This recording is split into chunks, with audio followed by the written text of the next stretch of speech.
What's going on? Today we've got the awesome possum. We got the A6700, A7SIII, ZV-E1, FX30. We're testing all four of them to see what color reproductions they have. And yeah, let's get right into it. Before we start the test, just know that all the cameras had the same lens. This is the 24-70 f2.8 G master lens. I had an ND in front. I don't know, that might affect the picture quite a little bit, but still you'll be able to see the differences between all the cameras. First camera up is the Sony A7SIII. This is an amazing camera. I know it's a few years old, but still packing so much power, as you can see. First thing you'll notice is the beautiful depth of field behind. It's just a beautiful camera. And next up we have the cinema line FX30. It's a crop sensor, so you'll definitely notice that bokeh is a bit less on this lens, but it's handling very well. Next up we have the A6700. It just dropped as well a couple days ago. This one is a cropped sensor as well. You can see with the bokeh at the back, it's a little bit less. And then the ZV-E1 is a full frame camera. Yes, the bokeh doesn't quite match the A7SIII. It's still there and you can see. And then when we have them all side by side, that's when you can clearly see the differences between the cameras. With the most bokeh coming from the A7SIII. The ZV-E1 is a little bit less shallow, which is quite surprising for me. I think the colors are the best on the A7SIII, and then the next best one that handled it quite well, the skin tone, is the A6700, I think. But yeah, let me know in the comments what you guys think. And then I moved on to getting a little bit more close up on the cameras. As always, the A7SIII, the colors on this camera look incredible. I just love how they come out. The color reproduction is amazing. FX30, you can see also when we zoom in a bit more, it shines quite a lot. Like the bokeh looks very similar to the A7SIII. The colors look amazing.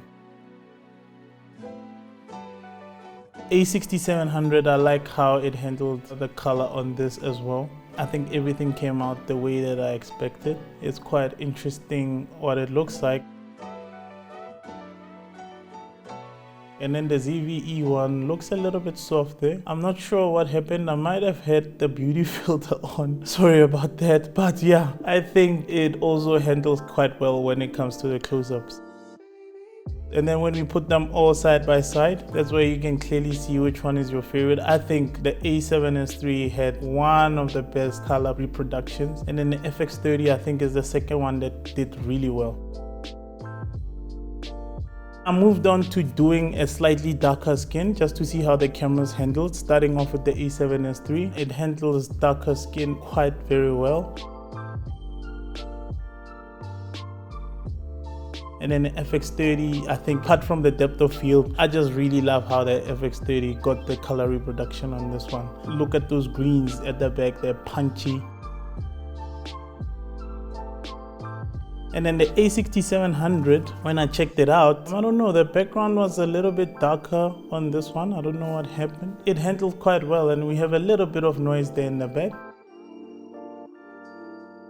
The ZV-E1 handled it very well. Color reproduction is really nice on this one, but it looks like it's struggling a little bit with the highlight. As you can see there on the right, it's slightly a bit brighter.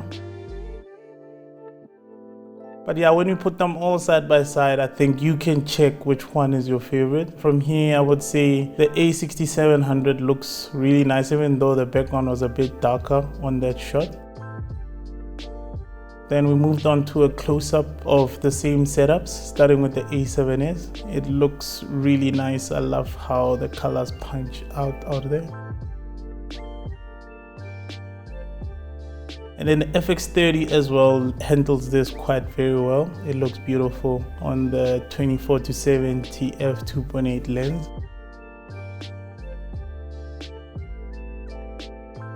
Then moving on to the A6700. Again, we have a little bit of underexposure there at the back, but it handled pretty well. The dynamic range is pretty decent. As you can see, the highlights are still having a lot of detail.